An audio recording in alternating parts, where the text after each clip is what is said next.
जो बोले 100 निरपै अजर अमर त्रैकादर्शी सृष्टि करता जगत गुरु आद कवि वाल्मीक महाराज की जय।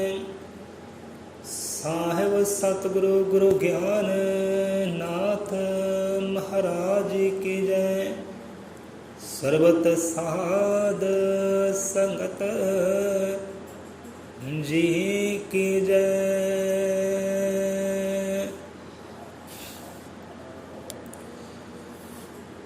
सिर दे के जो लई आज़ादी उस दियां मौजां छात्र लै गए।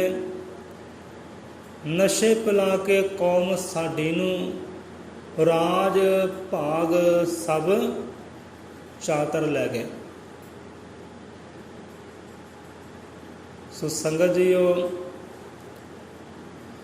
सब तो पहला तां नगर दियां संगतां नूं ਅਤੇ जो चंद जीव गुरु की कृपा सदका मेहर सदका वाणी की हजूरी में हाजिर होए हैं, सो हाजिर हुई संगतां नूं, घरां विच विराजियां संगतां नूं, काल पुरख दे सब जीवां नूं साडे वल्लों जय गुरुदेव, धन गुरुदेव, जय भीम, जय भारत, जय संविधान, सत श्री अकाल सब जीवां नूं। सो कल दा विचार आप पहले कहना कि सी भाई विचार बहुत डूंगा है, बहुत लंबा है, बहुत गहरा है। सो अज कल के विचार ते आ जाते हैं क्योंकि होर मनां में समा जाए, समझ आ जाए कि कित्थे कित्थे चतराइयां हुईयां ने, कित्थे कित्थे वंड विचकरियां पाईयां गईयां ने। हुण कहण वाले सुनने वाले यही कहणगे कि बंदा सवेरे सवेरे वंड वितकरियां वाली गल करता है। ज़्यादातर खास लोग यही कहणगे वध तो वध, पर इत्थे आपां इतिहास के पन्नियां नूं चकना करिए, इतिहास के अंगां नूं चकना करिए तां ये वंड वितकरी साडी पाई हुई नहीं है, असीं तां सहेड़ी है। इतिहास के अंग चकीए तां वंड वितकरियां असी बिल्कुल भी नहीं पाइया, उन्होंने जुल्म दुख सहने किए। सो वंड वितकरियां अज भी हो रही ने, किते संसार झाती मारीए तां समझ आती है, अपने समाज में विचरीए तां समझ आती है। सो कल का विचार अपना की सी चेते है? कल विचार किया ही आप है? अच्छा, सो कि हम हिंदू नहीं हैं, साडा ईष्ट साडा गुरु परमात्मा हिंदू नहीं है। सो जो जीवन गल्लां बातां होईयां उही आपां साझा करांगे। गल्लां बातां बहुत होईयां सन ਅਤੇ ਸਾਡੀਆਂ ਗੱਲਾਂ ਦੇ ਨਾਲ, इतिहास ਦੀਆਂ ਗੱਲਾਂ ਦੇ ਨਾਲ ਉਹ ਸਹਿਮਤ ਵੀ ਹੋਇਆ। ਜੋ ਅਖੀਰਲੇ ਸ਼ਬਦਾਂ ਵਿੱਚ ਉਸ ਜੀਵ ਨੇ ਵਿਚਾਰ ਕੀਤਾ ਸੀ ਉਹ ਆਪਾਂ ਦੱਸਣਾ ਭੁੱਲ ਗਏ। ਬਹੁਤ ਪਿਆਰਾ ਉਹਨਾਂ ਨੇ ਸ਼ਬਦ ਕਿਹਾ ਸੀ, ਵਚਨ ਕਹੇ ਸੀ, ਅਤੇ ਬਹੁਤ ਆਨੰਦ ਵੀ ਆਇਆ ਗੱਲਾਂ ਬਾਤਾਂ ਕਰਨ ਦੇ ਨਾਲ। ਸੋ ਸਾਂਝਾ ਕਰ ਲੈਂਦੇ ਹਾਂ ਕਿ ਪਹਿਲਾਂ ਤਾਂ ਦੇਖੋ, ਜੇ ਪਰਮਾਤਮਾ ਵਾਲਮੀਕ, ਸਤਿਗੁਰੂ ਵਾਲਮੀਕ ਆਦਿ ਕਵੀ ਵਾਲਮੀਕ ਮਹਾਰਾਜ रामायण की रचना ना करते, क्योंकि बाणी में ये गल आती है, जो रामायण की रचना ना करते तो कहने अज देवी देवते पूजना सी, रामचंद्र नूं और रावण नूं कहने जलना सी, ये लव कुछ कित्थों आने सी ते गुरु पीर अवतार कित्थों आने सी। कहने हक सच की लड़ाई करनी सी, कहने पापां दे विरोध जुल्मां दे खिलाफ जंग लड़नी सी, जे महारिषि ना रामायण लिख दे। कहने दशहरा दिवाली ने पूजना सी, कहने नवरात्रियां में पूजना सी, कहने वर्त पकाने सी, जे महारिषि ना रामायण लिख दे। सो सारे संसार का भला जिहड़ा उन्हां दी कलम विच ही है। ਉਹਨਾਂ ਦੀ ਲਿਖਤ ਵਿੱਚ ਹੀ ਹੈ। ਸੋ ਆ ਜਾਂਦੇ ਆ ਵਿਚਾਰਧਾਰਾ 'ਤੇ ਕਿ ਜਿਵੇਂ ਆਪਾਂ ਪਹਿਲਾਂ ਉਚਾਰਨ ਕੀਤਾ, ਸਿਰ ਦੇ ਕੇ ਜੋ ਲਈ ਆਜ਼ਾਦੀ ਉਸ ਦੀਆਂ ਮੌਜਾਂ ਛਾਤਰ ਲੈ ਗਏ, ਕਿ ਨਸ਼ੇ ਪਿਲਾ ਕੇ ਕੌਮ ਸਾਡੀ ਨੂੰ ਰਾਜ ਭਾਗ ਸਭ ਛਾਤਰ ਲੈ ਗਏ। ਹੁਣ ਦੇਖੋ ਉਹ ਲੋਕ ਬ੍ਰਾਹਮਣਵਾਦ ਕੀਤਾ ਕੀ ਹੈ, ਆਰੀਆਂ ਫੌਜਾਂ ਦਾ ਸਹਾਰਾ ਲੈ ਕੇ ਇਸ ਦੇਸ਼ ਵਿੱਚ ਆਏ, ਜ਼ੁਲਮ ਕੀਤੇ, ਅਤਿਆਚਾਰ ਕੀਤੇ, ਜੋ ਅਖਰੀ ਗਿਆਨ ਸੀ, ਜੋ ਵਿਦਿਆ ਸੀ ਉਹ ਵੀ ਸਾਹਮਣਾ ਕਰ ਲਈ, ਉਹਦੇ ਵੀ ਮਾਲਕ ਬਣ ਗਏ। ਜੋ ਸੰਪਤੀ ਸੀ ਸਾਡੇ ਦੇਸ਼ ਦੀ, ਸਾਡੇ ਸਮਾਜ ਦੀ, ਉਹ ਸੰਪਤੀ ਵੀ ਸਾਹਮਣਾ ਕਰ ਲਈ, ਉਹ ਰਾਜ ਮਹਿਲ ਵੀ ਸਾਹਮਣਾ ਕਰ ਲਿਆ, ਅਤੇ ਸਾਡੇ ਸਮਾਜ ਨੂੰ, ਇਸ ਮੂਲ ਨਿਵਾਸੀਆਂ ਨੂੰ ਘਰਾਂ 'ਚੋਂ ਕੱਢ ਕੇ ਨੰਗ ਤੜੰਗੇ ਜੰਗਲਾਂ ਵਿੱਚ ਭੇਜ ਦਿੱਤਾ। ਇੱਦਾਂ ਹੋਇਆ। ਫਿਰ ਆਪਣੇ ਇਸ ਭਾਰਤ ਦੇਸ਼ ਨੂੰ ਉਹਨਾਂ ਨੇ ਕਬਜ਼ਾ ਕੀਤਾ, ਕਿ ਨਾਮ ਦਿੱਤਾ ਹਿੰਦੁਸਤਾਨ। ਇੱਥੇ ਵੀ ਆਪਣਾ ਕਬਜ਼ਾ ਕਰ ਲਿਆ ਕਿ ਹਿੰਦੂਆਂ ਦਾ ਸਥਾਨ ਹੈ, ਹਿੰਦੁਸਤਾਨ ਹੈ। ਦੇਸ਼ ਵੀ ਆਪਣਾ ਕਰ ਲਿਆ, ਉਹ ਸਭਿਅਤਾ ਵੀ ਆਪਣੀ ਕਰ ਲਈ, ਸੰਪਤੀ ਵੀ ਆਪਣੀ ਕਰ ਲਈ, ਉਹ ਅਖਰੀ ਗਿਆਨ ਵੇਦ ਗ੍ਰੰਥ ਵੀ ਆਪਣੇ ਕਰ ਲਏ ਕਿ ਸਾਡੇ ਆ। ਜਿਹੜੇ ਭਿਖਾਰੀ ਸੀ ਉਹ ਰਾਜੇ ਬਣ ਗਏ, ਮਹਾਰਾਜੇ ਬਣ ਗਏ, ਅਤੇ ਜਿਹੜੇ ਰਾਜੇ ਮਹਾਰਾਜੇ ਸੁਲਤਾਨ ਸੀ, ਸ਼ਾਹ ਸੁਲਤਾਨ ਸੀ ਦੇਸ਼ ਦੇ, ਭਿਖਾਰੀ ਬਣ ਗਏ, ਗੁਲਾਮ ਬਣ ਗਏ। ਇਹ ਇਤਿਹਾਸ ਕਹਿੰਦਾ, ਆਪਾਂ ਨਹੀਂ ਕਹਿੰਦੇ, ਇਤਿਹਾਸ ਕਹਿੰਦਾ। ਸੋ ਅੱਗੇ ਆ ਜਾਂਦੇ ਆ, ਜਿਸ ਦੇਸ਼ ਆਪਣਾ ਕੀਤਾ, ਵਿਦਿਆ ਆਪਣੀ ਕੀਤੀ। ਹੁਣ ਦੇਖੋ ਕਹਿਣ ਲੱਗੇ ਜੀਵਕ ਤੁਸੀਂ ਹਿੰਦੂਆਂ ਵਿੱਚ ਆਉਂਦੇ ਹੋ, ਗੁਰੂ ਵਾਲਮੀਕ ਮਹਰਸ਼ੀ ਹਿੰਦੂਆਂ ਵਿੱਚ ਆਉਂਦਾ ਹੈ, ਤਾਂ ਬਿਲਕੁਲ ਵੀ ਨਹੀਂ ਹੈ। ਹੁਣ ਦੇਖੋ ਉਹੀ ਪ੍ਰਮਾਤਮਾ ਵਾਲਮੀਕ, ਉਹੀ ਸਤਿਗੁਰੂ ਵਾਲਮੀਕ ਜਿਹਨੂੰ ਉਹਨਾਂ ਲੋਕਾਂ ਨੇ ਬੁਰਾ ਭਲਾ ਕਿਹਾ, ਅੱਜ ਵੀ ਲੋਕ ਕਹਿੰਦੇ ਨੇ। ਅੱਜ ਪਾਬੰਦੀਆਂ ਲਗਾਈਆਂ ਜਾ ਰਹੀਆਂ ਨੇ, ਹੱਕ ਸੱਚ ਲਈ ਲੜ ਰਹੇ ਨੇ ਸਾਡਾ ਸਮਾਜ, ਅੱਜ ਵੀ ਹੋ ਰਿਹਾ ਵਿੱਚ ਕਿਤੇ ਕਿਤੇ ਵੰਡ ਵਿਤਕਰੀਆਂ ਅੱਜ ਵੀ ਨੇ। ਹੁਣ ਦੇਖੋ ਜੇ ਹਿੰਦੂਆਂ ਵਿੱਚ ਹੁੰਦੇ ਤਾਂ ਬੁਰਾ ਭਲਾ ਕਿਉਂ ਕਹਿੰਦੇ, ਆਪਣਾ ਇਸ਼ਟ ਮੰਨਦੇ। ਹੁਣ ਵੇਖੋ ਕਦੀ ਰਤਨਾਕਰ ਨਾਲ ਜੋੜਿਆ ਗਿਆ, ਕਦੀ ਵਾਲਮੀਕ ਬਟਵਾਰ ਨਾਲ ਜੋੜਿਆ ਗਿਆ, ਕਦੀ ਬਾਲ ਰਿਸ਼ੀ ਨਾਲ ਜੋੜਿਆ ਗਿਆ, ਸਮਾਜ ਨੂੰ ਬਦਨਾਮ ਕੀਤਾ ਗਿਆ, ਨੀਵਾਂ ਦਿਖਾਇਆ ਗਿਆ। ਅਤੇ ਜੇ ਉਹਨਾਂ ਦੇ ਆਪਣੇ ਹੁੰਦੇ ਵਾਕਈ ਤਾਂ ਗੁਰੂ ਮੰਨਦੇ, ਪੀਰ ਮੰਨਦੇ, ਦੇਵਤਾ ਭਗਵਾਨ ਮੰਨਦੇ। ਸੋ ਇੱਥੋਂ ਗੱਲ ਸਿੱਧ ਹੋ ਜਾਂਦੀ ਹੈ ਉਹ ਹਿੰਦੂਆਂ ਵਿੱਚੋਂ ਨਹੀਂ ਹੈ। ਹਿੰਦੂਆਂ ਵਿੱਚੋਂ, ਧਰਮਾਂ ਵਿੱਚ ਉਹੀ ਆਉਂਦੇ ਨੇ ਜਿਹੜੇ ਜਾਤਾਂ ਪਾਤਾਂ ਗੋਤਾਂ 'ਚ ਉਹੀ ਆਉਂਦੇ ਜਿਨ੍ਹਾਂ ਦਾ ਗਰਭ ਤੋਂ ਜਨਮ ਹੁੰਦਾ ਹੈ। ਸੋ ਦੇਸ਼ ਵੀ ਆਪਣਾ ਕਰ ਲਿਆ, ਵੇਦ ਗ੍ਰੰਥ ਵੀ ਆਪਣੇ ਕਰ ਲਏ। ਹੁਣ ਦੇਖੋ ਉਹੀ ਸਤਿਗੁਰੂ ਰਵਿਦਾਸ ਮਹਾਰਾਜ, ਹੁਣ ਦੇਖੋ ਜੀਵ ਨੇ ਸਵਾਲ ਕਿਉਂ ਕੀਤਾ। ਅੱਜ ਦੀ ਖਬਰ, ਹੁਣ ਨਰਿੰਦਰ ਮੋਦੀ ਦੇਸ਼ ਦੇ ਮਾਲਕ ਬਾਦਸ਼ਾਹ, ਚਤਰਾਈਆਂ ਕੀ ਹੋ ਰਹੀਆਂ ਨੇ ਕਿ ਭਾਰਤ ਦੇਸ਼ ਨੂੰ ਹਿੰਦੂ ਰਾਸ਼ਟਰ ਬਣਾਉਣ ਦੇ ਯਤਨ ਕੀਤੇ ਜਾ ਰਹੇ ਨੇ। ਕਿਤੇ ਖਬਰ ਲਿਓ ਤੁਸੀਂ ਵੀ, ਭਾਰਤ ਦੇਸ਼ ਨੂੰ ਹਿੰਦੂ ਰਾਸ਼ਟਰ ਸਿੱਧ ਕਰਨ ਦੇ ਯਤਨ ਕੀਤੇ ਜਾ ਰਹੇ ਨੇ। ਨਰਿੰਦਰ ਮੋਦੀ ਨੇ ਕਹਿਣਾ ਕੀਤਾ ਕਿ ਜਿਹੜੇ ਗੁਰੂ ਨਾਨਕ ਵੀ ਸਾਡੇ ਨੇ, ਹਿੰਦੂਆਂ ਵਿੱਚੋਂ ਨੇ, ਅਤੇ ਗੁਰੂ ਗੋਬਿੰਦ ਸਿੰਘ ਵੀ ਸਾਡੇ ਨੇ, ਹਿੰਦੂਆਂ ਵਿੱਚੋਂ ਨੇ, ਅਤੇ ਗੁਰੂ ਗੋਬਿੰਦ ਸਿੰਘ ਦੇ ਮਹਾਰਾਜ ਨੇ ਰਮਾਇਣ ਦੀ ਰਚਨਾ ਕੀਤੀ। ਉਹ ਰਮਾਇਣ ਵੀ ਸਾਡਾ ਗ੍ਰੰਥ ਹੈ, ਉਹ ਹਿੰਦੂਆਂ ਦਾ ਗ੍ਰੰਥ ਹੈ। ਰਮਾਇਣ ਦੀ ਰਚਨਾ ਗੁਰੂ ਗੋਬਿੰਦ ਸਿੰਘ ਨੇ ਕੀਤੀ। ਇਹ ਸਿੱਖਾਂ ਨੂੰ ਪਤਾ ਲੱਗਾ ਅਤੇ ਭੜਕੇ। ਉਹ ਰਾਜਸਥਾਨ ਦੇ ਸਿੱਖ ਸੀ ਨਾ, ਉਹ ਸਾਰੇ ਹੀ ਭੜਕੇ, ਸਾਰੇ ਖਿਲਾਫ ਹੋਏ ਕਿ ਹਮੇ ਗੁਰੂ ਗੋਬਿੰਦ ਸਿੰਘ ਨੇ ਰਮਾਇਣ ਦੀ ਰਚਨਾ ਕਿੱਥੇ ਕੀਤੀ ਹੈ, ਉਹ ਤੁਹਾਡੇ ਵਿੱਚੋਂ ਕਿੱਦਾਂ ਹੋਏ। ਇਸੇ ਗੱਲ 'ਤੇ ਉਹ ਜੀਵ ਨੇ ਸਾਡੇ ਨਾਲ ਸਵਾਲ ਜਵਾਬ ਕੀਤੇ ਕਿ ਅੱਜ ਵੀ ਚਤਰਾਈਆਂ ਕਰ ਰਹੇ ਨੇ, ਚਲਾਕੀਆਂ ਕਰ ਰਹੇ ਨੇ। ਕਿ ਜਿਵੇਂ ਦੇਖੋ ਜਦੋਂ ਦੇਸ਼ ਕੌਮ ਦੀ ਗੱਲ ਆਈ, ਧਰਮ ਦੀ ਗੱਲ ਆਈ, ਤਾਂ ਸਭ ਤੋਂ ਪਹਿਲਾਂ ਕੁਰਬਾਨੀਆਂ ਕਿਹੜੇ ਦਿੱਤੀਆਂ। ਕਿਸੇ ਬ੍ਰਾਹਮਣ ਨੇ ਇੱਕ ਚੀਚੀ ਤੱਕ ਨਹੀਂ ਕਟਵਾਈ, ਆਪਣਾ ਪੁੱਤਰ ਤੱਕ ਨਹੀਂ ਵਾਰਿਆ। ਵਾਰਨ ਵਾਲੇ ਹੋਰ, ਕੁਰਬਾਨੀਆਂ ਦੇਣ ਵਾਲੇ ਹੋਰ, ਅੰਗ ਕਟਵਾਉਣ ਵਾਲੇ ਹੋਰ ਹੈ। ਸਿਰ ਦੇ ਕੇ ਜੋ ਲਈ ਆਜ਼ਾਦੀ, ਉਸ ਦੀਆਂ ਮੌਜਾਂ ਸ਼ਾਤਰ ਲੈ ਗਏ।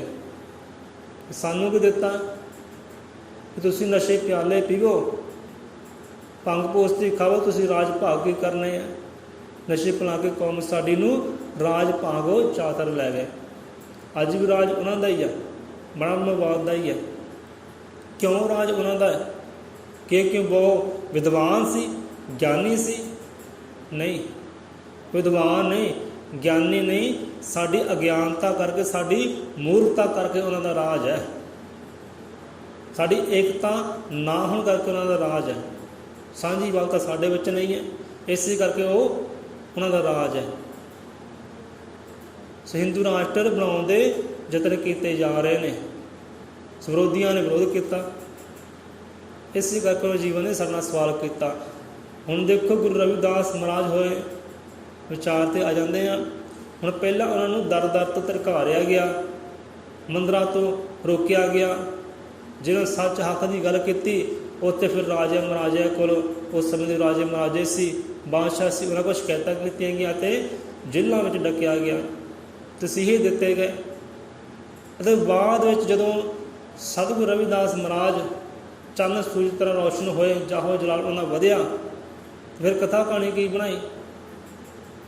ਕਥਾ ਕਹਾਣੀ ਬਣਾਈ ਕਿ ਹਾਂ ਵੀ ਇਹ ਵੀ ਸਾਡੇ ਵਿੱਚੋਂ ਨੇ, ਇਹ ਬ੍ਰਾਹਮਣਵਾਦ ਵਿੱਚੋਂ ਨੇ, ਇਹ ਪਿਛਲੇ ਜਨਮ ਵਿੱਚ ਸਤਿਗੁਰੂ ਰਾਮਾਨੰਦ ਦੇ ਸ਼ਿਸ਼ ਸਨ।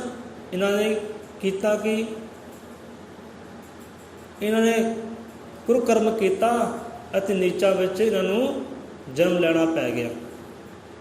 ਪਹਿਲਾਂ ਇਹ ਬ੍ਰਾਹਮਣਵਾਦ ਵਿੱਚੋਂ ਸੀ, ਇਹ ਉਹਨਾਂ ਦਾ ਕਹਿਣਾ, ਇਹ ਕਥਾ ਕਹਾਣੀ ਉਹਨਾਂ ਨੇ ਬਣਾਈ ਹੈ, ਜਦ ਕਿ ਬਿਲਕੁਲ ਵੀ ਇਹ ਝੂਠ ਹੈ, ਬਿਲਕੁਲ ਝੂਠ ਹੈ। ਪਹਿਲਾਂ ਦਰਦਾਂ ਤੋਂ ਧਰਕਾਰਦੇ ਸੀ, ਤਸੀਹੇ ਦਿੰਦੇ ਸੀ, ਜਦੋਂ ਰੌਸ਼ਨ ਹੋ ਗਏ ਫਿਰ ਕਹਿਣ ਲੱਗੇ ਸਾਡੇ ਵਿੱਚੋਂ ਹੈ, ਆਪਣਾ ਦੱਸਿਆ। ਅਤੇ ਇੱਦਾਂ ਹੀ ਸਤਿਗੁਰੂ ਕਬੀਰਦਾਸ ਜੀ ਪਹਿਲਾਂ ਦਰਦਾਂ ਤੋਂ ਧਰਕਾਰਿਆ, ਕਦੇ ਪੱਥਰ ਮਾਰੇ, ਕਦੇ ਲਾਠੀਆਂ ਨਾਲ ਕੁੱਟਿਆ। ਜਦੋਂ ਸੱਚ ਦੀ ਆਵਾਜ਼ ਚੱਕਦੇ ਸੀ, ਉਹ ਉਹਨਾਂ ਦੀ ਸੋਚ ਦੇ ਖਿਲਾਫ ਸੀ। ਹੁਣ ਜੇ ਗਲੀ ਮੁਹੱਲੇ 'ਚ ਨਿਕਲਣਾ, ਗੁਜ਼ਰਨਾ ਕਬੀਰਦਾਸ ਜੀ ਨੇ, ਅਤੇ ਬੂਹੇ ਕੁੰਡੇ ਬੰਦ ਕਰ ਲੈਣੇ ਕਿ ਹਾਂ ਵੀ ਨੀਚ ਜੁਲਾਹਾ ਆ ਗਿਆ। ਸਤਿਗੁਰੂ ਮੈਂ ਖਿਮਾ ਕਰੇ ਪਰ ਇਹ ਸੱਚ ਹੈ ਕਿ ਨੀਚ ਜੁਲਾਹਾ ਆ ਗਿਆ, ਬੂਹੇ ਕੁੰਡੇ ਬੰਦ ਕਰ ਲਓ। ਜੇ ਕੋਈ ਅੰਮ੍ਰਿਤ ਵੇਲੇ ਗੰਗਾ 'ਤੇ ਇਸ਼ਨਾਨ ਕਰਨ ਜਾਣੇ, ਤਾਂ ਜੇ ਕੋਈ ਸਾਹਮਣੇ ਬ੍ਰਾਹਮਣ ਆ ਗਿਆ ਕਹਿਣ ਲੱਗੇ ਅਸੀਂ ਭੱਟੇ ਗਏ, ਅਸੀਂ ਮਲੀਨ ਹੋ ਗਏ, ਫਿਰ ਦੁਬਾਰਾ ਗੰਗਾ ਇਸ਼ਨਾਨ ਕਰਨੇ ਪੈਣੇ ਆ। ਕਿਉਂ? ਪਰਛਾਵਾਂ ਲੈ ਕੇ ਵੀ ਰਾਜੀ ਨਹੀਂ ਸਨ ਉਹ ਲੋਕ। ਜਦੋਂ ਉਹ ਵੀ ਚੰਨ ਸੂਰਜ ਤਰ੍ਹਾਂ ਰੋਸ਼ਨ ਹੋਏ, ਉਹਨਾਂ ਪ੍ਰਤਾਪ ਵਧਿਆ, ਪਰਮਾਤਮਾ ਦੀ ਰਹਿਮਤ ਕਿਰਪਾ ਸਦਕਾ, ਫਿਰ ਕਹਿਣਾ ਕੀ ਕੀਤਾ? ਫਿਰ ਕਹਿਣਾ ਕੀਤਾ ਇਹ ਵੀ ਸਾਡੇ ਵਿੱਚੋਂ ਹੀ ਹੈ, ਇਹ ਵੀ ਸਾਡੇ ਹੀ ਹੈ। ਕਿੱਦਾਂ? ਕਿ ਇਹ ਵੀ ਇੱਕ ਬ੍ਰਾਹਮਣੀ ਦੀ ਕੁੱਖ ਵਿੱਚੋਂ ਪੈਦਾ ਹੋਏ ਆ। ਕੁਆਰੀ ਕੰਨਿਆ ਸੀ, ਕੁਆਰੀ ਕੰਨਿਆ ਦੇ ਕੁੱਖ 'ਚੋਂ ਪੈਦਾ ਹੋਏ ਆ। ਉਹ ਬ੍ਰਾਹਮਣਵਾਦ ਨੇ ਕਬੂਲ ਨਹੀਂ ਕੀਤਾ, ਅਤੇ ਕੁਆਰੀ ਕੰਨਿਆ ਨੇ ਕੀਤਾ ਕਿ ਇਹ ਪੈਦਾ ਕਰਕੇ ਇੱਕ ਮੰਦਰ 'ਤੇ ਛੱਡ ਗਏ। ਫਿਰ ਉਹ ਕਬੀਰਦਾਸ ਹੋਏ, ਅਤੇ ਮੁਸਲਮਾਨਾਂ ਨੇ ਉਹਦੀ ਰੱਖਿਆ ਕੀਤੀ, ਸੰਭਾਲ ਕੀਤੀ, ਪਾਲਣ ਪੋਸ਼ਣਾ ਕੀਤੀ। ਇਹ ਵੀ ਗੱਲ ਬਿਲਕੁਲ ਝੂਠ ਹੈ। ਸਿਰਫ ਆਪਣਾ ਦੱਸਣ ਦੇ ਕਰਕੇ ਕਥਾ ਕਹਾਣੀ ਬਣਾਈ ਗਈ, ਸਾਡੇ ਇਹ ਵੀ ਸਾਡੇ ਵਿੱਚੋਂ ਹੀ ਹੈ, ਪਰ ਇੱਦਾਂ ਨਹੀਂ ਹੈ। ਸਤਿਗੁਰੂ ਕਬੀਰਦਾਸ ਜੀ ਕੀ ਕਹਿੰਦੇ ਸੀ ਕਿ ਮਜ਼ਹਬਾਂ ਧਰਮਾਂ ਵਿੱਚ ਉਹ ਵੀ ਨਹੀਂ ਆਏ। ਉਹਨੂੰ ਪੁੱਛਦੇ ਹਾਂ ਕਿਹਨਾਂ ਵਿੱਚੋਂ ਤੁਸੀਂ? ਕਹਿੰਦੇ ਨਾ ਮੈਂ ਹਿੰਦੂ, ਨਾ ਮੈਂ ਮੁਸਲਮਾਨ, ਮੈਂ ਤਾਂ ਇੱਕ ਆਮ ਜਿਹਾ ਇਨਸਾਨ। ਮੈਂ ਇਨਸਾਨ ਹਾਂ, ਨਾ ਮੈਂ ਹਿੰਦੂਆਂ ਵਿੱਚੋਂ ਹਾਂ, ਨਾ ਮੁਸਲਮਾਨਾਂ ਵਿੱਚੋਂ ਹਾਂ। ਜਦੋਂ ਪ੍ਰਤਾਪ ਵਧੀਆ ਰੋਸ਼ਨ ਹੋਏ, ਲਾਸਟ ਸਮਾਂ ਆਇਆ, ਦੱਸਿਆ ਕਿ ਸਾਡਾ ਹੁਣ ਸਮਾਂ ਆ ਗਿਆ, ਅਸੀਂ ਜਾਣਾ ਰੱਬ ਦੇ ਘਰ, ਜੋਤੀ ਜੋਤ ਸਮਾਉਣਾ ਹੈ, ਉਹਦੇ ਵਿੱਚ ਲੀਨ ਹੋ ਜਾਣਾ ਹੈ। ਤਾਂ ਉਸ ਵੇਲੇ ਹਿੰਦੂ ਵੀ ਜਿਹੜੇ ਆ ਗਏ ਸੀ, ਰਵਾਲੇ ਲੈ ਕੇ, ਵਸਤਰ ਲੈ ਕੇ, ਕਿ ਸਾਡੇ ਵਿੱਚੋਂ ਹੈ। ਹਿੰਦੂ ਆ ਗਏ ਸੀ, ਹਿੰਦੂ ਦਲ ਆ ਗਏ ਸੀ, ਸਾਡੇ ਵਿੱਚੋਂ ਹੈ, ਅਸੀਂ ਮੈਂ ਪੂਜਾ ਕਰਨੀ, ਇਹਨਾਂ ਦਾ ਮੰਦਰ ਬਣਾਉਣਾ। ਤਾਂ ਉਸ ਵੇਲੇ ਮੁਸਲਮਾਨ ਵੀ ਆ ਗਏ ਸੀ, ਜਿਹੜੇ ਦਰ ਦਰ ਧਰਕਾਰਦੇ ਸੀ ਕਿ ਗੈਰ ਮੁਸਲਮਾਨ ਹੈ, ਇਹ ਹਿੰਦੂਆਂ ਵਿੱਚੋਂ ਹੈ। ਨਾ ਤਾਂ ਉਹਨਾਂ ਨੇ ਹਿੰਦੂਆਂ ਨੇ ਕਬੂਲ ਕੀਤਾ ਪਹਿਲਾਂ, ਨਾ ਮੁਸਲਮਾਨ ਕਬੂਲ ਕਰਦੇ ਸੀ। ਅਤੇ ਜਦੋਂ ਅੰਤ ਸਮਾਂ ਆ ਗਿਆ, ਫਿਰ ਹਿੰਦੂ ਵੀ ਆ ਗਏ ਅਤੇ ਮੁਸਲਮਾਨ ਵੀ ਆ ਗਏ। ਪਰ ਉਹ ਕਿਰਪਾ ਦੇਖੋ ਮਾਲਕ ਦੀ ਪਲਕ ਦੀ, ਉਹ ਆਪਣੀ ਦੇਹੀ ਨੂੰ ਨਾਲ ਹੀ ਲੈ ਗਏ। ਦੇਹੀ ਇੱਥੇ ਛੱਡ ਕੇ ਨਹੀਂ ਗਏ, ਉਹ ਇੰਨੀ ਕਿਰਪਾ ਸੀ ਮਾਲਕ ਦੀ ਉਹਨਾਂ 'ਤੇ, ਆਪਣੀ ਦੇਹੀ ਨੂੰ ਨਾਲ ਹੀ ਲੈ ਗਏ ਅਤੇ ਪਿੱਛੇ ਰਹਿ ਗਏ ਇਕੱਲੇ ਫੋਲੀ। ਚਾਦਰਾਂ ਲੈ ਕੇ ਆਏ ਸਨ ਮੁਸਲਮਾਨ ਵੀ ਅਤੇ ਹਿੰਦੂ ਵੀ, ਉਹ ਚਾਦਰਾਂ ਇਕੱਲੀਆਂ ਰਹਿ ਗਈਆਂ ਅਤੇ ਸਰੀਰ ਨਾਲ ਹੀ ਲੈ ਕੇ ਸਾਰੇ ਝਗੜੇ ਖਤਮ ਕਰ ਦਿੱਤੇ ਉਹਨਾਂ ਨੇ। ਇੱਥੇ ਵੀ ਧੱਕੇ ਦੇ ਨਾਲ ਦੱਸਣਾ ਕੀਤਾ ਗਿਆ, ਕਬੂਲ ਕੀਤਾ ਗਿਆ ਕਿ ਉਹ ਹਿੰਦੂਆਂ ਵਿੱਚੋਂ ਹੋਇਆ, ਪਰ ਨਹੀਂ, ਬ੍ਰਾਹਮਣਾਂ ਵਿੱਚੋਂ ਬਿਲਕੁਲ ਵੀ ਨਹੀਂ ਹੋਇਆ।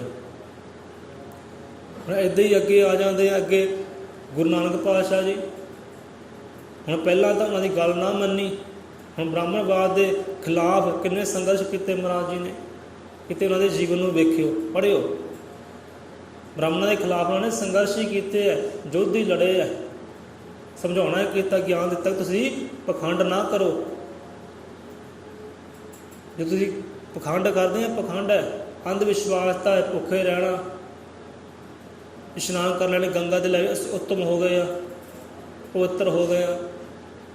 ਇਹੋ ਜਿਹੇ ਕਈ ਵਿਰੋਧ ਸਤਿਗੁਰੂ ਨਾਨਕ ਨੇ ਕੀਤੇ। ਉਦੋਂ ਤਾਂ ਉਹਨਾਂ ਨੂੰ ਆਪਣਾ ਮੰਨਿਆ ਨਹੀਂ। ਕੋਈ ਤਰਕਾਰ ਦੇ ਸੀ, ਕੋਈ ਕਹੇ ਭੂਤ, ਕੋਈ ਕਹੇ ਬੇਤਾਲਾ, ਕੋਈ ਭੂਤ ਕਹਿੰਦਾ ਸੀ, ਕੋਈ ਬਤਾਲ ਕਹਿੰਦਾ ਸੀ, ਕੋਈ ਕਰਾਈਆ ਕਹਿੰਦਾ ਸੀ। ਉਸ ਤਾਂ ਆਪਣਾ ਮੰਨਿਆ ਨਹੀਂ। ਜੋ ਪ੍ਰਤਾਪ ਵਧਿਆ ਉਦੋਂ ਵੀ ਕਹਿਣ ਲੱਗ ਪਏ ਕਿ ਗੁਰੂ ਨਾਨਕ ਸਾਡੇ ਵਿੱਚੋਂ ਹੈ, ਇਹ ਗੁਰੂ ਸਾਡੇ ਵਿੱਚੋਂ ਹੈ। ਉੱਥੇ ਵੀ ਨਾ ਧਰਮ ਵਾਸਤੇ ਕੋਈ ਅੰਗ ਕਟਵਾਇਆ, ਜੇ ਧਰਮ 'ਤੇ ਸੰਕਟ ਪਿਆ ਉਦੋਂ ਵੀ ਗੁਰੂ ਤੇਗ ਬਹਾਦਰ ਮਹਾਰਾਜ ਨੇ ਬਖਸ਼ੀਸ਼ ਦਿੱਤਾ। ਉਦੋਂ ਕਹਿਣ ਲੱਗ ਪਏ ਹਾਂ ਵੀ ਇਹ ਹਿੰਦ ਦੀ ਚਾਦਰ ਹੈ, ਇਹ ਸਾਡੇ ਵਿੱਚੋਂ ਹੈ। ਪਰ ਗੁਰੂ ਪੀਰ ਕਿਸੇ ਇੱਕ ਦੇ ਨਹੀਂ ਹੈ, ਸਾਰਿਆਂ ਦੇ ਸਾਂਝੇ, ਉਹ ਧਰਮਾਂ ਵਿੱਚ ਨਹੀਂ ਆਏ। ਸਿਰ ਧੱਕੇ ਦੇ ਨਾਲ ਕਬੂਲ ਕਰਵਾਇਆ ਗਿਆ ਹੈ ਕਿ ਸਾਡੇ ਵਿੱਚੋਂ ਹੈ। ਹੁਣ ਇਹ ਧਰਮਾਂ ਦੀ ਗੱਲ ਹੁੰਦੀ, ਪਰਮਾਤਮਾ ਨੂੰ ਧਰਮ ਪਿਆਰੇ ਹੁੰਦੇ, ਇਹ ਹਿੰਦੂ ਮੁਸਲਿਮ ਸਿੱਖ ਈਸਾਈ ਪਿਆਰੇ ਹੁੰਦੇ, ਤਾਂ ਦੁਨੀਆ 'ਤੇ ਫਿਰ ਇੱਕੋ ਹੀ ਧਰਮ ਹੋਣਾ ਸੀ। ਜੇ ਰੱਬ ਨੂੰ ਧਰਮ ਕਬੂਲ ਹੁੰਦੇ ਤਾਂ ਦੁਨੀਆ 'ਤੇ ਇੱਕੋ ਧਰਮ ਹੋਣਾ ਸੀ ਜਿਹੜਾ ਰੱਬ ਨੂੰ ਪਿਆਰਾ ਲੱਗਦਾ। ਪਰ ਅੱਜ ਬੇਗਿਣਤੀ ਧਰਮ ਨੇ, ਬੇਗਿਣਤੀ ਧਰਮ ਨੇ। ਕਿਉਂ? ਕਿ ਰੱਬ ਨੂੰ ਧਰਮਾਂ ਨਾਲ ਪ੍ਰੇਮ ਨਹੀਂ ਹੈ। ਜੇ ਪ੍ਰੇਮ ਧਰਮ ਨਾ ਹੁੰਦਾ, ਹਿੰਦੂ ਨਾ ਹੁੰਦਾ, ਮੁਸਲਮਾਨ ਨਾ ਹੁੰਦਾ, ਸਿੱਖ ਨਾ ਹੁੰਦਾ, ਈਸਾਈ ਨਾ ਹੁੰਦਾ, ਤਾਂ ਇੱਕੋ ਧਰਮ ਹੋਣਾ ਸੀ। ਸਾਰੇ ਇੱਕੋ ਧਰਮ ਦੇ ਹੋਣੇ ਸੀ ਜੇ ਧਰਮਾਂ ਨਾਲ ਪ੍ਰੇਮ ਹੁੰਦਾ ਰੱਬ ਨੂੰ। ਇਸੇ ਕਰਕੇ ਬੇਗਿਣਤ ਧਰਮ ਹੈ, ਕਿਉਂਕਿ ਹੁਣ ਧਰਮ ਦੇ ਨਾਲ ਕੋਈ ਵਾਸਤਾ ਨਹੀਂ ਹੈ। ਵਾਸਤਾ ਹੈ ਅੰਦਰਲੀ ਨਿਰਮਲਤਾ ਦਾ, ਸੱਚਾਈ ਦਾ, ਪਵਿੱਤਰਤਾ ਦਾ, ਅੰਦਰਲੀ ਸ਼ਰਧਾ ਦਾ, ਉਹਦੇ ਨਾਲ ਵਾਸਤਾ ਹੈ ਪਰਮਾਤਮਾ ਨੂੰ। ਜੇ ਧਰਮਾਂ ਨਾਲ ਪ੍ਰੇਮ ਹੁੰਦਾ, ਹਿੰਦੂ ਨਾਲ ਪ੍ਰੇਮ ਹੁੰਦਾ, ਤਾਂ ਸਾਰੇ ਹਿੰਦੂ ਹੋਣੇ ਸੀ, ਮੁਸਲਮਾਨ ਹੀ ਹੋਣੇ ਸੀ। ਇਸ ਕਰਕੇ ਬੇਗਿਣਤ ਧਰਮ ਹੈ, ਕਿਉਂਕਿ ਉਹ ਧਰਮਾਂ ਨਾਲ ਕੋਈ ਵਾਸਤਾ ਨਹੀਂ। ਵਾਸਤਾ ਹੈ ਅੰਦਰਲੀ ਸੱਚਾਈ ਦੇ ਨਾਲ, ਪਵਿੱਤਰਤਾ ਦੇ ਨਾਲ। ਇੱਥੇ ਗੱਲ ਭੇਖ ਦੀ ਵੀ ਆ ਜਾਂਦੀ ਹੈ, ਵਸਤਰਾਂ ਦੀ ਵੀ ਆ ਜਾਂਦੀ ਹੈ। ਹੁਣ ਵੱਖਰੇ ਵੱਖਰੇ ਵਸਤਰ ਨੇ ਹਰ ਧਰਮ ਦੇ, ਅਤੇ ਵਸਤਰਾਂ ਨਾਲ ਪ੍ਰੇਮ ਹੁੰਦਾ ਤਾਂ ਸਾਰੇ ਇੱਕੋ ਰੰਗ ਦੇ ਹੋਣੇ ਸੀ, ਭਗਵੇਂ ਹੋਣੇ ਸੀ, ਚਿੱਟੇ ਹੋਣੇ ਸੀ, ਹਰੇ ਹੋਣੇ ਸੀ, ਇੱਕੋ ਰੰਗ ਦੇ ਹੋਣੇ ਸੀ। ਕਿ ਉਹਨੂੰ ਰੰਗ ਦੇ ਨਾਲ ਵੀ ਨਹੀਂ ਹੈ, ਉਹਨੂੰ ਪ੍ਰੇਮ ਰੰਗ ਦੇ ਨਾਲ ਵਾਸਤਾ ਹੈ, ਪ੍ਰੇਮ ਰੰਗ ਨਾਲ ਵਾਸਤਾ ਹੈ। ਸੋ ਧੱਕੇ ਦੇ ਨਾਲ ਇਹ ਦੇਸ਼ ਵੀ ਆਪਣਾ ਕਰ ਲਿਆ, ਵਿਦਿਆ ਗਿਆਨ ਵੀ ਆਪਣਾ ਕਰ ਲਿਆ, ਉਹ ਸੰਤ ਮਹਾਂਪੁਰਖ ਵੀ ਆਪਣੇ ਕਰ ਲੈ, ਸੰਤ ਮਹਾਂਪੁਰਖ ਵੀ ਆਪਣੇ ਕਰ ਲੈ।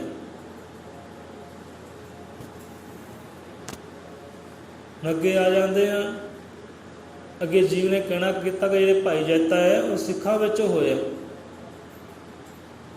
ਤੁਸੀਂ ਹਿੰਦੂਆਂ ਵਿੱਚੋਂ ਲਿਜਾਂਦੇ ਹੋ, ਸਿੱਖਾਂ ਵਿੱਚੋਂ ਹੋਇਆ।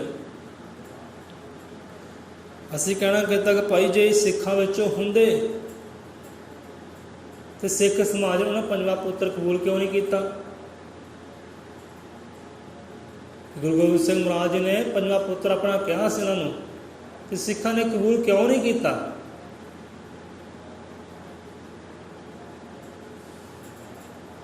ਸਤਿਗੁਰੂ ਦੇ ਹੁਕਮ 'ਤੇ ਬੁੰਗਾ ਰੰਗਰੇਟਾ ਹਰਿਮੰਦਰ ਸਾਹਿਬ ਬਣਾਇਆ ਗਿਆ।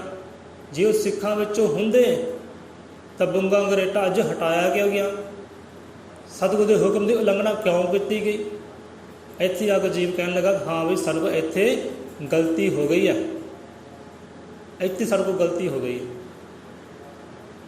ਸਾਡੇ ਵਿੱਚ ਵੰਡ ਵਿਤਕਰੀ ਆ ਗਈ, ਇੱਥੇ ਸਾਡੇ ਕੋਲ ਗਲਤੀ ਹੋ ਗਈ। ਕਬੂਲ ਕਰ ਲਿਆ ਉਹਨੇ, ਕਬੂਲ ਕਰ ਲਈ ਇਹ ਗੱਲ ਕਿ ਮੰਨ ਲਿਆ ਕਿ ਉਹ ਸਿੱਖਾਂ ਵਿੱਚੋਂ ਨਹੀਂ ਹੋਏ, ਉਹਨਾਂ ਦਲਿਤਾਂ ਵਿੱਚੋਂ ਹੋਏ ਜਿਹਨਾਂ ਲੋਕ ਨੀਚ ਕਹਿੰਦੇ ਸੀ। ਫਿਰ ਸਿੱਖੀ ਨੂੰ ਧਾਰਨ ਕੀਤਾ, ਗੁਰਾਂ ਨੂੰ ਧਾਰਨ ਕੀਤਾ। ਹੁਣ ਦੇਖੋ ਅੱਜ ਸੰਸਾਰ 'ਚ ਵਿਚਰੋ।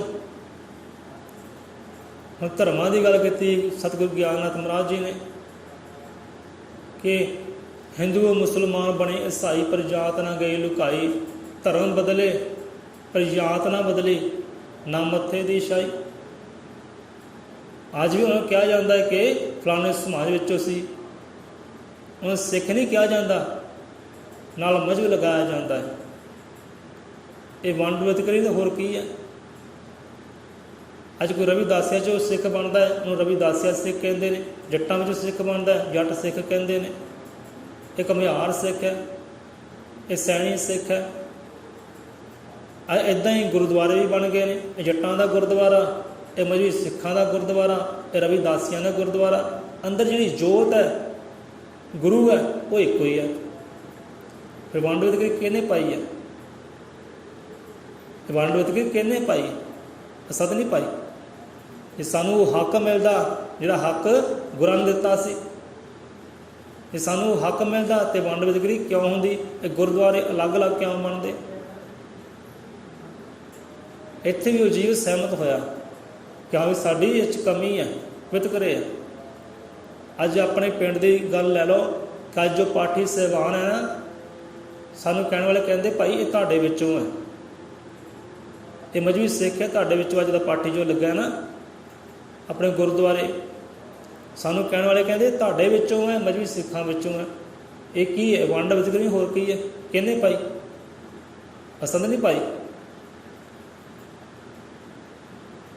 ਹੁਣ ਦੇਖੋ ਸਿੱਖੀ ਵੀ ਧਾਰਨ ਕਰੀ, ਗੁਰਾਂ ਨੂੰ ਧਾਰਨ ਕਰ ਲਿਆ, ਪਰ ਜੇ ਵੰਡ ਵਿਤਕਰੀ ਉਹ ਫੇਰ ਨਾ ਗਈ ਤਾਂ ਫਾਇਦਾ ਕੀ ਹੋਇਆ? ਫਾਇਦਾ ਕੀ ਹੋਇਆ? ਹਿੰਦੂ ਮੁਸਲਮਾਨ ਬਣੇ ਈਸਾਈ, ਪਰ ਜਾਤ ਨਾ ਗਈ ਲੁਕਾਈ। ਪਿਛਲੀ ਜਾਤ ਜਿਹੜੀ ਹੈ ਨਾ, ਗੋਤ ਜਿਹੜੀ ਹੈ, ਉਹ ਨਹੀਂ ਬਦਲਦੀ, ਉਹੀ ਵੰਡ ਵਿਤਕਰੇ ਪਾਉਂਦੀ ਹੈ। ਜੇ ਸਤਿਗੁਰਾਂ ਨੇ ਇਹ ਤੋਂ ਸਾਨੂੰ ਮੁਕਤ ਕੀਤਾ ਹੈ, ਪਰੇ ਕੀਤਾ ਹੈ, ਪਰ ਲੋਕੀ ਫੇਰ ਵੀ ਪਰੇ ਨਹੀਂ ਹੁੰਦੇ। ਜੇ ਕੋਈ ਪਾਠੀ ਬਣ ਗਿਆ, ਹੈਡ ਗ੍ਰੰਥੀ ਬਣ ਗਿਆ, ਉਹਦੇ ਨਾਲ ਫਿਰ ਵੀ ਵਿਤਕਰਾ, ਇਹ ਫਲਾਣੇ ਸਮਾਜ ਵਿੱਚੋਂ ਹੈ। ਹੁਣ ਭਾਈ ਰਣਜੀਤ ਸਿੰਘ ਹੋਏ, ਹੈਡ ਗ੍ਰੰਥੀ ਹੋਏ ਹੈ। ਅੰਤ ਵੇਲੇ ਹੋਇਆ ਕੀ ਹੈ? ਗੁਰੂ ਗ੍ਰੰਥ ਸਾਹਿਬ ਦੀ ਬਾਣੀ ਨਾਲ ਅਨੇਕਾਂ ਜੀਵਨ ਉਹਨਾਂ ਨੇ ਜੋੜਿਆ, ਆਪਣੇ ਸਮਾਜ ਦੇ ਬੱਚਿਆਂ ਨੂੰ ਵੀ ਜੋੜਿਆ, ਸੇਵਾ ਕੀਤੀ ਅੰਤ ਸਮੇਂ ਤੱਕ। ਪਰੰਤੂ ਸਮੇਂ ਹੋਇਆ ਕੀ? ਉਹਨਾਂ ਨੂੰ ਸ਼ਮਸ਼ਾਨ ਘਾਟ ਨਸੀਬ ਨਹੀਂ ਹੋਈ। ਉਲੰਘਣਾ ਕੀਤੀ, ਵਿਰੋਧ ਕੀਤਾ ਕਿ ਸ਼ਮਸ਼ਾਨ ਘਾਟ ਇਹਨਾਂ ਨੂੰ ਨਹੀਂ ਦੇਣੀ, ਉਹਦੇ ਸੰਸਕਾਰ ਨਹੀਂ ਕਰਨਾ। ਫਿਰ ਫਾਇਦਾ ਕੀ ਹੋਇਆ? ਹੈਡ ਗ੍ਰੰਥੀ ਬਣਨ ਦਾ, ਵਿਚਾਰ ਕਰਨ ਦਾ, ਪ੍ਰਕਾਸ਼ ਕਰਨ ਦਾ, ਸਮਾਜ ਉੱਚਾ ਚੱਕਣ ਦਾ ਫਾਇਦਾ ਕੀ ਹੋਇਆ? ਕੋਈ ਫਾਇਦਾ ਨਹੀਂ ਹੋਇਆ। ਅਤੇ ਪਿੰਡ ਦੇ ਬੰਦੇ ਨੇ ਉਹਨਾਂ ਨੂੰ ਆਪਣੀ ਧਰਤੀ ਦਿੱਤੀ, ਆਪਣੀ ਜ਼ਮੀਨ ਦਿੱਤੀ, ਜਿੱਥੇ ਉਹਨਾਂ ਦਾ ਸੰਸਕਾਰ ਹੋਇਆ ਅੰਤ ਸਮੇਂ। ਸ਼ਮਸ਼ਾਨ ਘਾਟ ਨਹੀਂ ਮਿਲੀ ਉਹਨਾਂ ਨੂੰ, ਅਤੇ ਵੰਡ ਵਿਤਕਰੀ ਕਿਹਨੇ ਪਾਈ? ਸੋ ਅੱਜ ਵੀ ਜਲੰਧਰ ਵਿੱਚ ਪਿੰਡ ਕਾਕੜ ਕਲਾਂ ਆਉਂਦਾ ਹੈ, ਤੇ ਇੰਟਰਨੈਟ 'ਤੇ ਵੇਖ ਲਿਓ। ਜਲੰਧਰ ਪਿੰਡ ਕਾਕੜ ਕਲਾਂ ਆਉਂਦਾ। ਉੱਥੇ ਹੋਇਆ ਕਿ ਜਿਹੜੇ ਮਜ਼੍ਹਬੀ ਸਿੱਖ ਸੀ ਨਾ, ਜਿਹੜੇ ਮਜ਼੍ਹਬੀ ਸਿੱਖ ਕਹਿੰਦੇ ਆ, ਉਹਨਾਂ ਦੇ ਨਾਲ ਕੀ ਹੋਇਆ? ਮਜ਼੍ਹਬੀ ਸਿੱਖਾਂ ਦਾ ਕੋਈ ਜੀਵ ਪੂਰਾ ਹੋ ਗਿਆ, ਮੌਤ ਹੋ ਗਈ। ਉਹਨਾਂ ਨੂੰ ਸਿੱਖਾਂ ਨੇ ਕੀ ਕੀਤਾ? ਸ਼ਮਸ਼ਾਨ ਘਾਟ ਨਾ ਦਿੱਤੀ, ਉਸ ਸੰਸਕਾਰ ਨਹੀਂ ਕੀਤਾ, ਉਹਨਾਂ ਦਾ ਬਾਹਰ ਕੱਢਿਆ ਉੱਥੋਂ ਸ਼ਮਸ਼ਾਨ ਘਾਟ ਤੋਂ। ਕਿੱਦਾਂ ਫਿਰ ਸੰਸਕਾਰ ਹੋਇਆ? ਪੁਲਿਸ ਨੂੰ ਬੁਲਾਇਆ ਗਿਆ ਅਤੇ ਪੁਲਿਸ ਦੀ ਨਿਗਰਾਨੀ ਅੰਦਰ ਫਿਰ ਉਹ ਸੰਸਕਾਰ ਹੋਇਆ। ਅਤੇ ਫਾਇਦਾ ਕੀ ਹੋਇਆ? ਸਾਨੂੰ ਮਜ਼੍ਹਬੀ ਸਿੱਖ ਕੌਮ ਦਾ ਫਾਇਦਾ ਕੀ ਹੈ? ਕਿ ਜੇ ਉਹ ਸਾਨੂੰ ਹੱਕ ਹੀ ਨਾ ਮਿਲਿਆ, ਸੱਚ ਨਹੀਂ ਮਿਲਿਆ, ਜਿਹਨੇ ਹੱਕ ਦਿੱਤਾ, ਸੱਚ ਦਿੱਤਾ ਸੀ, ਆਪਣੇ ਬੇਟੇ ਕਿਹਾ ਸੀ, ਘੁੱਟ ਕੇ ਛਾਤੀ ਨਾਲ ਲਗਾਇਆ ਸੀ, ਉਹ ਅੱਜ ਸਤਿਗੁਰ ਹੈ ਨਹੀਂ ਗੇ। ਉਹ ਅੱਖਰਾਂ ਵਿੱਚ ਹੀ ਹੈ, ਸ਼ਬਦਾਂ ਵਿੱਚ ਹੀ ਹੈ, ਬਾਣੀ ਵਿੱਚ ਹੀ ਹੈ। ਜੇ ਪ੍ਰਤੱਖ ਹੁੰਦੇ ਇਹ ਵੰਡ ਵਿਤਕਰੀਆਂ ਅੱਜ ਨਾ ਹੁੰਦੀਆਂ। ਕਹਿਣ ਲੱਗੇ ਕਿ ਭਾਈ ਇਹ ਤਾਂ ਜੀ ਸਿੱਖਾਂ ਵਿੱਚੋਂ ਹੈ, ਜੀ ਸਿੱਖਾਂ ਵਿੱਚੋਂ ਹੁੰਦੇ ਇਹ ਵੰਡ ਵਿਤਕਰੀਆਂ ਅੱਜ ਵੀ ਕਿਉਂ ਹੁੰਦੀਆਂ? ਫਿਰ ਮੰਨਿਆ, ਫਿਰ ਮੈਂ ਉਹ ਜੀਵ ਮੰਨਿਆ, ਕਬੂਲ ਕੀਤਾ ਕਿ ਹਾਂ ਵੀ ਅਸੀਂ ਪਰਮਾਤਮਾ ਵਾਲਮੀਕ ਮਹਾਰਾਜ ਦੀ ਅੰਸ਼ ਵਿੱਚੋਂ ਹਾਂ, ਵੰਸ਼ ਵਿੱਚੋਂ ਹਾਂ। ਇਹ ਗੱਲ ਮੰਨੀ ਉਸਨੇ। ਇੱਥੇ ਆਪਾਂ ਆਪਣੀ ਕਥਾ ਕਹਾਣੀ ਸਮਾਪਤ ਕਰਦੇ ਹਾਂ। ਅੰਤ ਵਿੱਚ ਉਹਨੇ ਕਹਿਣਾ ਕੀਤਾ ਕਿ ਅਸੀਂ ਪ੍ਰਮਾਤਮਾ ਵਾਲਮੀਕ ਦੀ ਅੰਸ਼ ਵਿੱਚੋਂ ਹਾਂ, ਵੰਸ਼ ਵਿੱਚੋਂ ਹਾਂ, ਪਰ ਜਿੰਨਾ ਚਿਰ ਅਸੀਂ ਗੁਰੂਆਂ ਦੀ ਸਿੱਖੀ ਮੁਤਾਬਕ, ਹੁਕਮ ਮੁਤਾਬਕ, ਬਾਣੀ ਮੁਤਾਬਕ ਨਹੀਂ ਚੱਲਦੇ, ਸਾਨੂੰ ਵਡਿਆਈਆਂ ਪ੍ਰਾਪਤ ਹੋਣ ਵਾਲੀਆਂ ਨਹੀਂ ਹੈ। ਅਸੀਂ ਕਦੇ ਉੱਚਾ ਨਹੀਂ ਉੱਠ ਸਕਦੇ। ਅਸੀਂ ਬੜੀ ਖੁਸ਼ੀ ਦੇ ਨਾਲ ਕਹਿਣਾ ਕੀਤਾ ਹਾਂ ਬਿਲਕੁਲ ਸੱਚ ਹੈ, ਅਸੀਂ ਸਹਿਮਤ ਇਸ ਗੱਲ ਦੇ ਨਾਲ। ਕਿਉਂਕਿ ਵਾਲਮੀਕ ਉਹ ਪ੍ਰਮਾਤਮਾ ਹੈ, ਉਹ ਸਿਰਜਣਹਾਰਾ ਹੈ, ਅਤੇ ਸਿਰਜਣਹਾਰ ਜੇ ਪਾਉਣਾ ਹੈ ਉਹਦੇ ਵਾਸਤੇ ਗੁਰੂ ਦੀ ਸਿੱਖੀ 'ਤੇ ਚੱਲਣਾ ਪੈਣਾ ਹੈ, ਗੁਰੂ ਦੇ ਹੁਕਮ 'ਤੇ ਚੱਲਣਾ ਪੈਣਾ ਹੈ, ਗੁਰੂ ਦੀ ਬਾਣੀ ਮੁਤਾਬਕ ਚੱਲਣਾ ਪੈਣਾ। ਇਹ ਅਸੀਂ ਕਬੂਲ ਕਰਦੇ ਹਾਂ, ਸਹਿਮਤ ਹਾਂ। ਜੇ ਪਰਮਾਤਮਾ ਨੂੰ ਪਾਉਣਾ ਹੈ ਗੁਰੂ ਦੀ ਸਿੱਖੀ ਮੁਤਾਬਕ ਚੱਲਣਾ ਪੈਣਾ ਹੈ। ਤਾਂ ਗੁਰੂ ਭਾਵੇਂ ਕੋਈ ਵੀ ਹੋਵੇ, ਚਾਹੇ ਗੁਰੂ ਨਾਨਕ ਹੋਵੇ, ਚਾਹੇ ਗੁਰੂ ਗੋਬਿੰਦ ਸਿੰਘ ਮਹਾਰਾਜ ਹੋਵੇ, ਚਾਹੇ ਫਿਰ ਸਤਿਗੁਰੂ ਰਵਿਦਾਸ ਹੋਵੇ, ਚਾਹੇ ਕਬੀਰ ਦਾਸ ਹੋਵੇ, ਚਾਹੇ ਗੁਰੂ ਗਿਆਨਨਾਥ ਮਹਾਰਾਜ ਜੀ ਹੋਣ।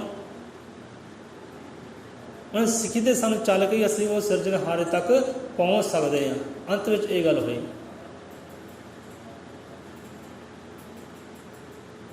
ਵਾਲਮੀਕ ਭਗਵਾਨ ਨੂੰ ਪਾਉਣ ਦੇ ਲਈ ਪਹਿਲਾਂ ਗੁਰਾਂ ਦਾ ਮੇਲ ਮਿਲਾਪ ਕਰੀਏ, ਲੈ ਕੇ ਸਤਿਗੁਰਾਂ ਤੋਂ ਗੱਜ ਗਿਆਨ ਦਾ, ਕੀਤੇ ਹੋਏ ਗੁਨਾਹਾਂ ਦਾ ਨਾਪ ਕਰੀਏ। ਵਾਲਮੀਕ ਭਗਵਾਨ ਨੂੰ ਪਾਉਣ ਦੇ ਲਈ ਪਹਿਲਾਂ ਗੁਰਾਂ ਦਾ ਮੇਲ ਮਿਲਾਪ ਕਰੀਏ। ਬਾਣੀ ਵੀ ਕਹਿੰਦੀ ਹੈ ਜੇ ਪ੍ਰਮਾਤਮਾ ਨੂੰ ਪਾਉਣਾ ਹੈ ਅਸੀਂ ਉਹਦੀ ਅੰਸ਼ ਵਿੱਚੋਂ ਹਾਂ, ਵੰਸ਼ ਵਿੱਚੋਂ ਹਾਂ, ਪਰ ਜਿੰਨਾ ਚਿਰ ਗੁਰੂਆਂ ਦੀ ਸਿੱਖੀ 'ਤੇ ਨਹੀਂ ਚੱਲਦੇ, ਹੁਕਮ 'ਤੇ ਨਹੀਂ ਚੱਲਦੇ, ਉਹਨੂੰ ਨਹੀਂ ਪਾ ਸਕਦੇ। ਪਰਮ ਸੁੱਖ, ਪਰਮ ਆਨੰਦ ਨੂੰ ਨਹੀਂ ਪਾ ਸਕਦੇ। ਸੋ ਭਾਈ ਅਖੀਰਲੇ ਸ਼ਬਦ 'ਚ ਇਹੀ ਕਹਾਂਗੇ ਕਿ ਭਾਈ ਜਿਹੜੇ ਸਮਾਜ ਵਿੱਚ ਪੈਦਾ ਹੋਏ ਹੋ, ਜਿਹੜੇ ਧਰਮ ਵਿੱਚ ਪੈਦਾ ਹੋਏ ਹੋ, ਉੱਥੇ ਰਾਜੀ ਰਹੋ, ਆਨੰਦ ਵਿੱਚ ਰਹੋ, ਟਿਕੇ ਰਹੋ। ਕਿਉਂਕਿ ਪਰਮਾਤਮਾ ਜੇ ਮਿਲਣਾ ਹੈ ਧਰਮਾਂ ਵਿੱਚ ਪੈ ਕੇ ਨਹੀਂ ਮਿਲਣਾ। ਜਾਂ ਹਿੰਦੂਆਂ ਵਿੱਚ ਚਲੇ ਜਾਈਏ ਪਰਮਾਤਮਾ ਮਿਲ ਜਾਣਾ ਹੈ, ਸਿੱਖਾਂ ਵਿੱਚ ਚਲੇ ਜਾਈਏ ਪਰਮਾਤਮਾ ਮਿਲ ਜਾਣਾ ਹੈ। ਉੱਥੇ ਵੰਡ ਵਿਤਕਰੀ ਮਿਲਣੀ ਹੈ। ਜਿਹੜੇ ਸਮਾਜ 'ਚ ਪੈਦਾ ਹੋਏ ਹੋ ਉੱਥੇ ਹੀ ਸਿਮਰਨ ਕਰੋ, ਭਗਤੀ ਕਰੋ, ਯਾਦ ਕਰੋ, ਪਰਮਾਤਮਾ ਮਿਲੇਗਾ। ਉੱਥੇ ਪਰਮਾਤਮਾ ਮਿਲੇਗਾ। ਜਿਹੜੇ ਸਮਾਜ 'ਚ ਪੈਦਾ ਹੋਏ ਹੋ ਉੱਥੇ ਰਹੋ, ਨਾਮ ਜਪੋ, ਸਿਮਰਨ ਕਰੋ, ਗੁਰਾਂ ਤੋਂ ਸਿੱਖੀ ਲਵੋ, ਹੁਕਮ ਲਵੋ, ਸ਼ਬਦ ਲਵੋ, ਨਾਮ ਲਵੋ, ਅਤੇ ਪਰਮਾਤਮਾ ਉੱਥੇ ਹੀ ਹੈ। ਦੌੜਾਂ ਦੀ ਗੱਲ ਖਤਮ ਕਰੋ। ਜੇ ਸਾਨੂੰ ਉਹ ਹੱਕ ਨਹੀਂ ਮਿਲਦਾ ਜਿਹੜਾ ਹੱਕ ਸਾਨੂੰ ਗੁਰਾਂ ਨੇ ਦਿੱਤਾ ਹੈ, ਜੇ ਸੱਚ ਨਹੀਂ ਮਿਲਦਾ ਫਿਰ ਸਾਨੂੰ ਧਰਮ ਚੇਂਜ ਕਰਨ ਦੀ ਕੀ ਲੋੜ ਹੈ, ਪਹਿਰਾਵੇ ਚੇਂਜ ਕਰਨ ਦੀ ਕੀ ਲੋੜ ਹੈ। ਇਹ ਸਿਖਾਉਂਦੀ ਹੈ ਗੁਰੂ ਮਹਾਰਾਜ ਦੀ ਸਿੱਖੀ ਕਿ ਹਿੰਦੂ ਮੁਸਲਮਾਨ ਬਣੇ ਸਾਈ, ਪਰ ਜਾਤ ਨਾ ਗਈ ਲੁਕਾਈ। ਧਰਮ ਬਦਲਿਆ, ਜਾਤ ਨਾ ਬਦਲੀ, ਨਾ ਮੱਥੇ ਦੀ ਸਿਆਈ। ਜਿੰਨੇ ਮਰਜ਼ੀ ਧਰਮ ਬਦਲੀ ਕਰ ਲਓ, ਪਰ ਅੰਦਰਲੀ ਜਿਹੜੀ ਜਾਤ ਹੈ ਨਾ ਉਹ ਨਹੀਂ ਬਦਲਣੀ। ਉਹਨੇ ਵੰਡ ਵਿਤਕਰਾ ਪਾਉਣਾ ਹੀ ਪਾਉਣਾ ਹੈ। ਹਾਂ ਫਲਾਣੇ ਸਮਾਜ ਵਿੱਚ ਉਹ ਹੈ, ਫਲਾਣੇ ਲੋਕਾਂ ਵਿੱਚ ਉਹ ਹੈ, ਅੰਦਰਲੀ ਜਿਹੜੀ ਗੋਤ ਹੈ ਨਾ ਉਹ ਨਹੀਂ ਬਦਲਣੀ, ਜਾਂ ਉਹ ਹੀ ਬਦਲੋ। ਇਹ ਵੰਡ ਵਿਤਕਰੀ ਰਹਿਣੀ ਹੀ ਰਹਿਣੀ ਹੈ। ਸੋ ਇਹਦੇ ਨਾਲ ਚੰਗਾ ਹੈ ਜਿਹੜੇ ਸਮਾਜ 'ਚ ਪੈਦਾ ਹੋਏ ਹੋ, ਜਿਹੜੇ ਧਰਮ 'ਚ ਪੈਦਾ ਹੋਏ ਹੋ, ਉਹਨੂੰ ਕਬੂਲ ਕਰੋ। ਆਪਣੇ ਸੰਗੀ ਸਾਥਾਂ ਨੂੰ ਜਿਹੜਾ ਜੰਮੇ ਪਲੇ ਹੋ ਉਹਦੇ ਨਾਲ ਸਾਂਝੀ ਵਾਲਤਾ ਰੱਖੋ, ਪ੍ਰੇਮ ਰੱਖੋ, ਮੁਹੱਬਤ ਰੱਖੋ। ਪਰਮਾਤਮਾ ਉੱਥੇ ਹੀ ਜਿੱਥੇ ਪ੍ਰੇਮ ਹੈ, ਜੇ ਸਾਂਝੀ ਵਾਲਤਾ ਉੱਥੇ ਹੀ ਪਰਮਾਤਮਾ ਹੈ। ਐਂ ਧਰਮਾਂ ਦੀ ਚੱਕਰਾਂ ਵਿੱਚ ਨਫ਼ਰਤ ਪੈਦਾ ਨਾ ਕਰੋ, ਕਿਉਂਕਿ ਜਿੱਥੇ ਨਫ਼ਰਤ ਹੈ ਉੱਥੇ ਗੁਨਾਹ ਹੀ ਹੈ, ਉੱਥੇ ਪਾਪ ਹੀ ਹੈ, ਉੱਥੇ ਵਿਕਾਰ ਹੀ ਹੈ, ਉੱਥੇ ਪਰਮਾਤਮਾ ਨਹੀਂ ਹੈ। ਅੱਜ ਮਜ਼੍ਹਬੀ ਸਿੱਖ ਬੰਦਾ ਬਣ ਕੇ ਕਹਿੰਦਾ ਹੈ ਲੈ ਵੀ ਮੈਂ ਤਾਂ ਅਲੱਗ ਹੋ ਗਿਆ, ਮੈਂ ਤਾਂ ਉੱਤਮ ਹੋ ਗਿਆ, ਬਾਕੀ ਉਹ ਨੀਚ ਦੱਸਦਾ ਹੈ। ਜੇ ਸਮਾਜ 'ਚ ਪੈਦਾ ਹੋਇਆ, ਉੱਗਿਆ, ਹਰਿਆ ਫਲਿਆ ਹੋਇਆ, ਉਹਨੂੰ ਫਿਰ ਨੀਚ ਦੱਸਦਾ ਹੈ। ਅੱਜ ਇੱਦਾਂ ਹੀ ਹੁੰਦਾ। ਜਿਹੜੇ ਦੂਸਰੇ ਨੂੰ ਨੀਚ ਦੱਸੇ, ਨਫ਼ਰਤ ਕਰੇ, ਘਿਰਣਾ ਕਰੇ, ਉਹ ਕਿੱਦਾਂ ਰੱਬ ਨੂੰ ਪਾਲੇਗਾ, ਕਿੱਦਾਂ ਸਤਿਗੁਰ ਦੀ ਵਡਿਆਈ ਨੂੰ ਪਾਲੇਗਾ? ਨਹੀਂ ਪਾ ਸਕਦਾ। ਸੋ ਲਾਸਟ ਵਿੱਚ ਇਹੀ ਕਹਾਂਗੇ ਭਾਈ ਅਸੀਂ ਹਿੰਦੂ ਨਹੀਂ ਹਾਂ, ਪਰਮਾਤਮਾ ਦੇ ਅੰਸ਼ ਵਿੱਚੋਂ ਆ, ਵੰਸ਼ ਵਿੱਚੋਂ ਆ। ਅਤੇ ਪਰਮਾਤਮਾ ਧਰਮਾਂ ਵਿੱਚ ਨਹੀਂ ਆਉਂਦਾ, ਸਤਿਗੁਰੂ ਧਰਮਾਂ ਵਿੱਚ ਨਹੀਂ ਆਉਂਦਾ। ਉਹਨੂੰ ਇੱਕ ਧਰਮ ਕਬੂਲ ਨਹੀਂ ਹੈ। ਉਹਨੂੰ ਧਰਮ ਇੱਕੋ ਹੀ ਕਬੂਲ ਹੈ ਕਿ ਪ੍ਰੇਮ ਹੋਵੇ, ਸਾਂਝੀ ਵਾਰਤਾ ਹੋਵੇ, ਇਨਸਾਨੀਅਤ ਰਹਿ ਜਾਏ, ਸੱਚ ਰਹਿ ਜਾਏ, ਨੇਕ ਕਰਮ ਹੋਣ, ਪਰਮਾਤਮਾ ਸਿਮਰਨ ਹੋਵੇ। ਇਹਦੇ ਨਾਲ ਭੇਜਦਾ ਉਹ। ਰੱਬ ਕਦੇ ਨਾ ਭੇਜਦਾ ਕੀਤੇ ਵਾਲੇ ਭੇਖ, ਜੇਕਰ ਅੰਦਰ ਮੈਂ ਵਸੇ ਕਰਦਾ ਨਹੀਂ ਦਰਵੇਸ਼।